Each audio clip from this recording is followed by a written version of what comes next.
नमस्कार, मी वास्तुतज्ञ आनंद पिंपळकर. बोलण्याच्या टोनवरनं लोकांच्या व्यक्तिमत्वाविषयी काही संकेत मी तुम्हाला सांगणार आहे. माणसाच्या आवाजावरून तो माणूस कसा आहे ठरतं.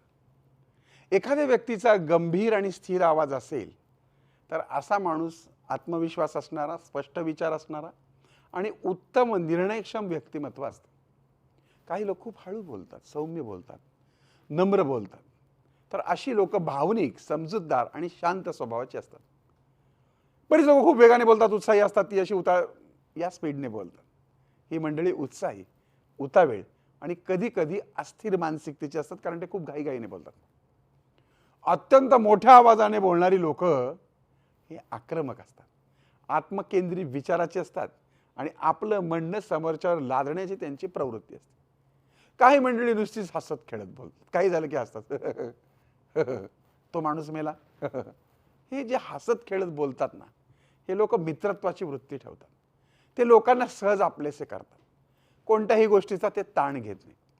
आपल्या कामामध्ये ते परफेक्शनिस्ट असतात. काही लोक अतिशय मंद आवाजात बोलतात. त्यांना आत्मविश्वासाचा अभाव असतो, संकोच असतो किंवा लपलेले विचार त्यांच्या मनात लपवलेले असतात. कधी कधी ताणलेला, तोडका मोडका आवाज असतो. अशा माणसांच्या मनामध्ये अस्वस्थता, टेन्शन किंवा मानसिक दबाव असतात. काही लोक सतत आरोहित म्हणजे अप्स, कधी डाऊन, कधी फार मोठ्याने, कधी खूप असं बोलत राहतात. ते प्रभावी संवादक असतात. ते लोकांना आकर्षित करतात. त्यांचा तो स्वभाव असतो. एकसुरी, एकसुरी भावना नसलेला आवाज, त्याला आपण बेजबाबदार, उदासीन आणि मनात काही ना काही लपवणारा असतो. ते एकसारखे तोंडातल्या तोंडात बोलतात. काही लोक अधिकृत आणि ठाम आवाजात बोलतात. त्यांच्यामध्ये लीडरशिप क्वालिटी असते आणि अशी मंडळी जबाबदारी स्वीकारणारी असतात.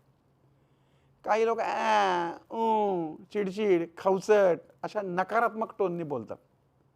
हो का, असं म्हणजे समजा ही लोक नकारात्मक आहेत, चिडचिडी आहेत, स्वतःचं खरं करणारी आहेत आणि त्यांना प्रत्येक कामात परफेक्शन हवं असतं.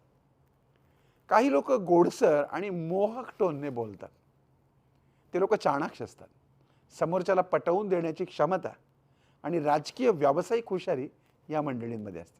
आता इतके दिवस तुम्ही माझा आवाज ऐकताय, सांगा बरं माझा स्वभाव कसा असू शकतो. माझ्या आवाजावरनं तुम्ही माझा अंदाज बांधा. त्याचबरोबर तुमचा आवाज कसा आहे, तुमच्या बरोबरच्यांचा आवाज, ते बोलण्याची टोन कशी आहे, यावरून त्यांच्या स्वभावामध्ये मी सांगितले ते गुण आहेत का हे जरूर कमेंट करा. पुन्हा भेटूयात पुढच्या भागात. तोपर्यंत ओम साईराम.